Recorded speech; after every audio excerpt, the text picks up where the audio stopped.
1004059 from Educational Technology. Saya membuat video ini untuk memenuhi tugas MKU Bahasa Inggris yang diampu oleh Ibu Kanisti Aidia, SPD MPD. Di sini saya akan menjelaskan atau mereview kembali materi pembelajaran yang mengenai simple present, present continuous, dan simple past tense. Materi pertama yang akan kita bahas yaitu mengenai simple present. Yaitu kita akan menjelaskan atau memahami mengenai penggunaan to be pada simple present. Simple present ini, penggunaan to be pada simple present mempunyai pola atau rumus yaitu S plus to be dan plus adjective. Subjek pada to be ini, subjek dapat berupa I, you, they, we, he, she, it. Dan to be-nya pada simple present ini yaitu is, are. Adjective yaitu merupakan kata sifat. Subjek yang bermakna tunggal seperti he, she, it itu memakai to be, is.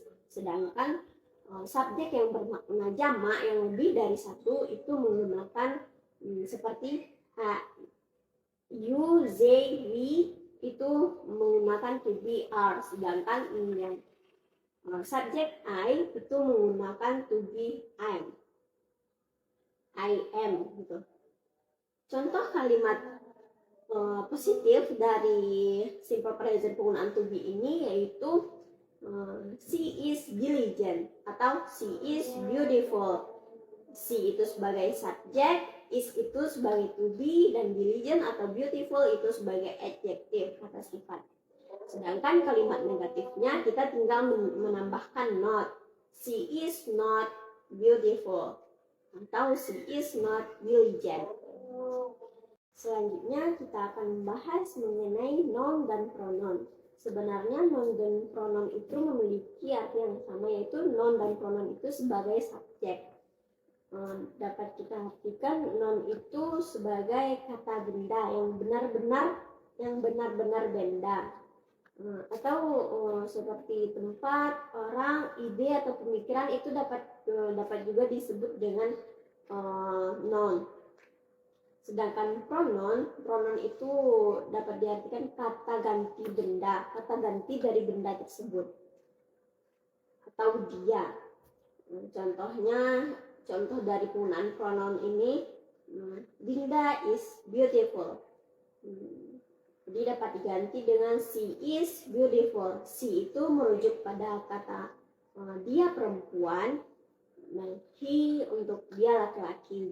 Selanjutnya kita membahas penggunaan verb atau kata kerja dalam simple present tense. Sebenarnya simple present ini kalimat sederhana yang biasa kita gunakan dalam sehari-hari. Atau kebiasaan atau dapat juga fakta. Dalam rumus pada penggunaan verb dalam simple present tense ini yaitu subjek plus verb 1 plus objek. Subjek ini sama seperti sebelumnya yaitu I, you, they, we, he, she, it. Jika subjek bentuknya jamak atau banyak itu menggunakan verb 1 sama. Tetapi jika subjeknya bentuk tunggal maka verb 1-nya ditambah dengan s. Lalu untuk menyatakan yes no question pada penggunaan simple present tense ini yaitu subjek yang jamak yang lebih dari satu seperti yang tadi yaitu you, they, we itu menggunakan do namun diletakkan di awal kalimat seperti do they go to the market every week. Selanjutnya jika subjek itu tunggal satu maka memakai those yang diletakkan di awal kalimat seperti those we go to the market every week, seperti itu. Present tense yang selanjutnya kita bahas yaitu mengenai present continuous. Present continuous ini adalah bentuk tense yang digunakan untuk menjelaskan atau menyatakan sesuatu aksi yang sedang berlangsung. rumus atau pola yang digunakan dalam present continuous ini yaitu subject plus to be plus verb plus ing. Kata kerja dalam tense ini yaitu ditandai dengan akhiran ing, yaitu memakai akhiran ing seperti working. Working ini kata kerja yang ditambah dengan ing. Untuk yes no question dalam present continuous ini yaitu ditandai dengan to be-nya diletakkan di awal kalimat, lalu diikuti dengan subjek kemudian verb plus ing. Contohnya, are you working full time? Are sebagai to be-nya, you sebagai subjek, working sebagai verb ing. Atau bentuk tunggalnya seperti is she working? Is ini bentuk tunggal ya, to be-nya, lalu subjek she dan working itu kata kerja ditambah ing. Materi yang terakhir yaitu mengenai simple past tense. Simple past tense ini kalimat yang digunakan untuk menceritakan kejadian yang terjadi di masa lampau. To be pada tense ini yaitu hanya dua, yaitu was dan were. Was digunakan jika subjeknya bermakna tunggal, sedangkan were digunakan jika subjeknya bermakna jamak atau lebih dari satu.